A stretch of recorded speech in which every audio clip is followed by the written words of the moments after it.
Hello guys and welcome to a V-Rising video. And so the build that I'm running pretty much is more like a group comp build, but also you can run it solo. The skills that I have right now are if you're running solo. The build pretty much is all about having extra armor so you can face tank your enemies longer, so you don't have to really play at range and take that aggro, especially when you're in a group. But if you're solo, this is the comp that I usually run, but there's another version if you're running more support in your group, which you have feel like is more fun and also very useful for you and your teammates. Now the dash ability that I use or I prefer is the Veil's Frost, because it gives you a 125% shield based on spell power, but also does grant you 25% bonus damage on a primary attack, and then also does inflict shields on your enemies, which give you that element of CC in your build. This build is all about pretty much tanking and CCing. So this is my prefer. If you don't like the Veil Frost, you can run with the running up, which is the Veil Chaos if you want to be more aggressive.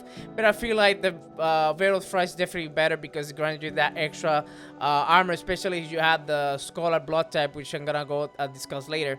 Then I have the Power Surge, which basically negates any status effect that you have on you. You get also 150% shield based on your spell power, and increase the movement speed and attack speed by 25% until the shield is gone. Next, I have the Crimson Shield, which is the strongest shield in the game. It grants you 200% on your spell power. And also knocks down the enemy far back, so it also grants you another element of CC in your build. Then your ultimate, if you're running solo, definitely the Crimson Beam is really powerful, and it also has a big range. It gives you, it heals you back, but also deals a lot of damage based on your spell power, of course.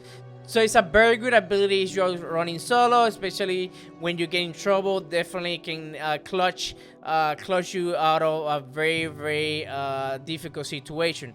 Now, if I'm running in a group, I change my ability a little bit. I include Bloodrage, and I also go over Spectral Guardian, which basically grants a little weaker shield than the Power Surge, but it includes everyone on the group, and also buffs the attack speed by 25% for up to 5 seconds. So usually this is the comp that I run when I'm in a group.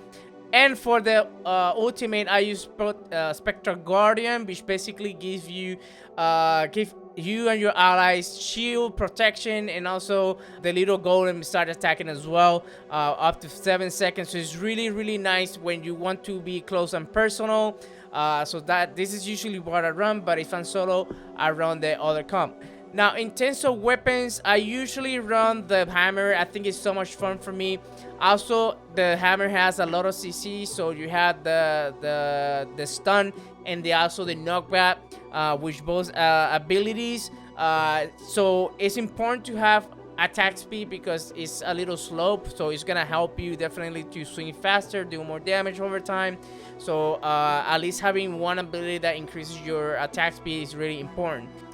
Now, when it comes to blood type, I prefer using Scholar in this build because the build relies a lot in spell power in order to give you bigger shields, and also it's cool because also grants you a chance to reset the cooldown once you use the ability. Sometimes you can proc it back to back, some spawn shields and Bloodrage, etc. So I prefer Scholar with this build.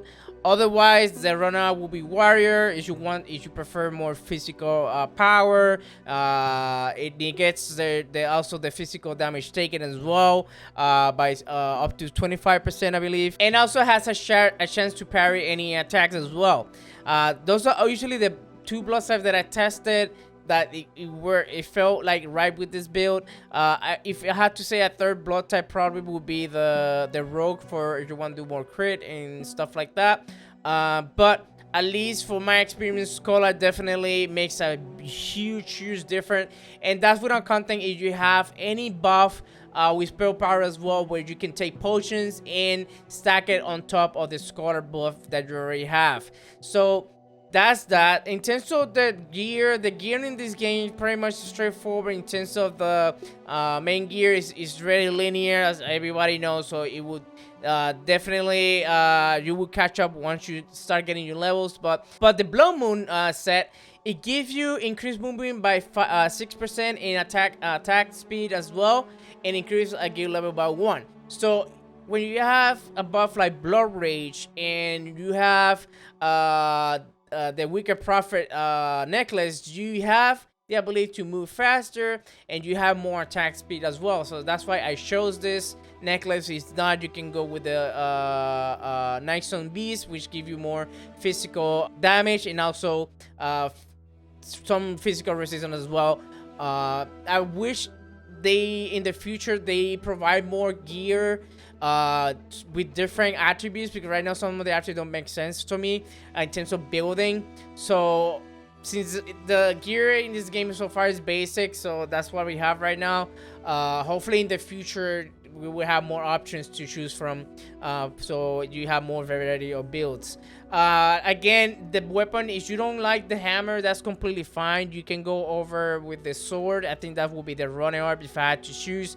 Stun is so much fun, but it also has one of the best abilities for PvE and PvP, which is the one that throws you on the air, and you can combo it while it's in the air, so it's really nice. And then you can again, you can use any enchantment brew to increase your spell power as well, to be even stronger when you combine it with the Scholar. So yeah, that's basically the build, guys. If you have any questions, feel free to type it in the section below. So yeah, guys, I hope you enjoy it. See you in the next one. Peace.